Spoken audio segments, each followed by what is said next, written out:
What would you do if a single moment exposed the ugliness of prejudice and the power of truth? The alley was a narrow scar between crumbling brick buildings, the kind of place where hope seemed to flicker like the dying streetlight above. General Aisha Carter, her crisp army uniform pressed despite the late hour, hurried through the shortcut to her car. Her mind was on the Pentagon briefing she'd led hours earlier, her voice still echoing with the weight of command. At 46, she'd climbed from a South Side Chicago childhood to the rank of Major General, her stars earned through grit and brilliance. But tonight, her polished boots clicked against the pavement, unaware of the storm brewing ahead. Officer Daniel Hargrove, 34, was having a bad night. His radio crackled with reports of a robbery nearby, and his patience was thin. The department's diversity training felt like a distant lecture, drowned out by years of ingrained biases he'd never questioned. Spotting Aisha's silhouette tall, black, moving quickly tensed. His hand rested on his holster, instincts kicking in. "Hey, stop right there," he barked, his voice sharp with suspicion. Aisha froze, her heart pounding but her training kicking in.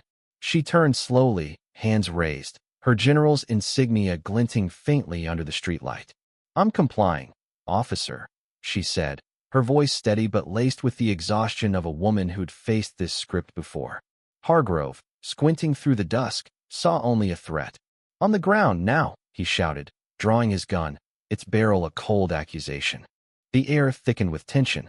Aisha's mind raced decades of service, lives saved, battles won, reduced to this moment. "I'm Major General Aisha Carter, U.S. Army," she said, her tone firm but calm. "My ID is in my pocket." Hargrove's finger twitched on the trigger, his face a mask of disbelief. A black woman? A general? His world tilted, but the gun stayed steady, his pride warring with doubt. Then, a twist broke the silence. A young man, barely 20, emerged from the shadows, his phone trembling in his hands as he recorded. "Yo, she's telling the truth, man. I seen her on TV Pentagon stuff." His voice, raw and urgent, cut through the haze. This was Jamal, a local kid who'd watched Aisha's speech at a community center last month, her words about resilience sparking something in him. He'd been trailing her, hoping to thank her, not expecting this. Hargrove's eyes darted to Jamal, then back to Aisha. The weight of the moment pressed harder his training, his biases, the kid's phone, her unwavering gaze. "Prove it," he growled, but his voice cracked, betraying uncertainty. Aisha, hands still raised, nodded toward her pocket. "May I?" she asked, her dignity unshaken. Hargrove hesitated, then nodded, his gun lowering slightly, but not enough. She moved deliberately, pulling out her military ID. The card gleamed under the streetlight, her rank unmistakable. Hargrove's face drained of color. His gun wavered, then dropped to his side, the weight of his mistake crashing down. "I didn't know," he stammered, the words hollow against the alley's echo. Aisha's eyes held his, not with anger, but with something sharper disappointment. "You didn't ask," she said quietly. Jamal's phone kept rolling, capturing every second. "This is going viral, man," he muttered, his voice a mix of awe and anger. Hargrove's shoulders slumped, the reality of his actions sinking in. He'd seen a black woman in an alley and assumed the worst. Now, he faced a general, a hero, and the truth of his own prejudice. Aisha lowered her hands, her posture unbroken. "Officer, I've led soldiers through war zones. I've buried friends. I don't scare easily. But this," she gestured to the gun, now limp in his hand.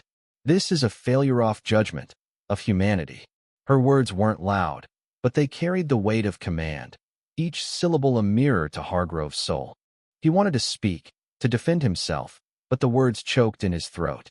Jamal stepped closer, still filming, his presence a reminder that this moment wasn't private.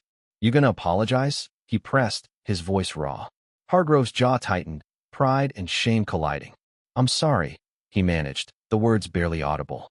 Aisha nodded, not for him, but for herself. "Next time, see the person," she said, turning to leave. Jamal followed, his phone still raised, a silent vow to hold the truth to light. Hargrove stood alone, the alley swallowing his shadow, his gun heavy in its holster. As Aisha reached her car, she paused, her hand on the door. She thought of her younger self, The girl who dreamed of stars not on her shoulders, but in the sky. She thought of Jamal, his courage, his phone a weapon of truth. And she thought of Hargrove, a man who might never change, but who'd been forced to see. This wasn't victory, but it was something progress, maybe one painful step at a time. The city hummed beyond the alley, indifferent. Aisha drove off, her resolve unbroken, carrying the weight of a world that still had so far to go. Yindi.